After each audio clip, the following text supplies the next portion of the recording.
Mon fils est né d'une maladie neurologique qu'on appelle Charcot-Mareto. C'est une maladie qui est rare. Ça crée des difficultés motrices légères, donc au niveau des articulations.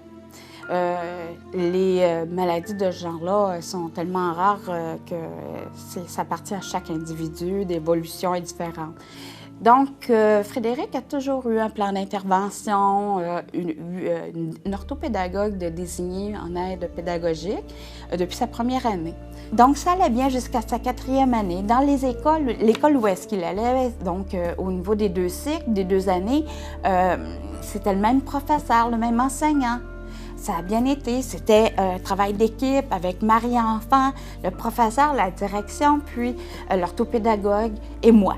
Donc, c'est important de m'inclure. Quand il a commencé sa 5e année, déjà, ça a commencé à moins bien aller parce que l'enseignante a décidé de... Elle n'a pas décidé, mais l'enseignante était enceinte. Donc, elle a pris un congé au bout de 3 semaines. Donc, là, avec un enfant handicapé, dans la classe, il fallait trouver une enseignante de façon permanente avec une certaine expérience. C'est pas ça qui s'est passé. Les problèmes ont commencé à apparaître. Puis moi, j'ai pas... étant donné que j'étais à l'affût des problèmes depuis son tout jeune âge, donc j'ai pas voulu laisser traîner ça. Un début de misère, un début de calvaire, je dirais, puis de violence verbale, de violence qui a eu des ravages sur la santé de mon fils. Je rencontre l'enseignante, puis je lui dis « ça va pas bien, là ». J'étais en détresse également, là.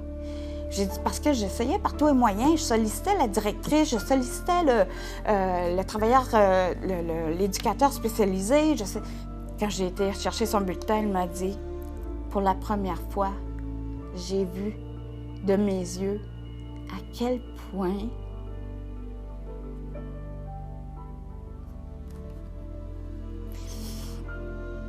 elle trouvait ça... elle a tellement été prise à la renverse. Elle a été surprise énormément. Elle ne pensait pas que c'était si sérieux et c'était si sévère. De voir que c'était 4 enfants qui s'acharnaient continuellement sur un enfant qui n'était pas capable de se défendre, là. Elle pleurait. C'est pas ça que je voulais, moi.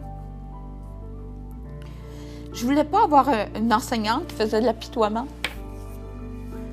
J'aurais aimé qu'elle me dise qu'elle avait considéré déjà des mesures.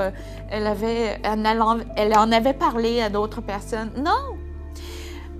Elle était à son premier mandat, son premier contrat, elle sortait de l'école. Faut pas mettre toutes les œufs dans le même panier. Faut lire le dossier de l'enfant. Il faut prendre le temps de s'informer d'une personne handicapée. Qu'on soit là pour 1 semaine ou 2, chaque journée qui passe pour cet enfant-là, c'est une journée de souffrance de trop. Frédéric, à l'âge de 11 ans, me parlait de suicide. Parlait d'attaque. Il voulait attaquer. Il y avait un petit couteau suisse qu'il avait dans sa trousse de pêche. Puis, il aime pêcher. Donc, mon père a surpris le canif. Mais c'est un couteau suisse. Près de lui, avant qu'il parte pour l'école. Puis, lui a demandé, je lui ai dit, elle a l'intention de faire quoi avec ça? Et je veux qu'il me dérange. Je veux plus qu'il me dérange. Nous avons sonné la cloche. Maintenant, aidez-nous à mettre un terme à l'intimidation dans nos écoles.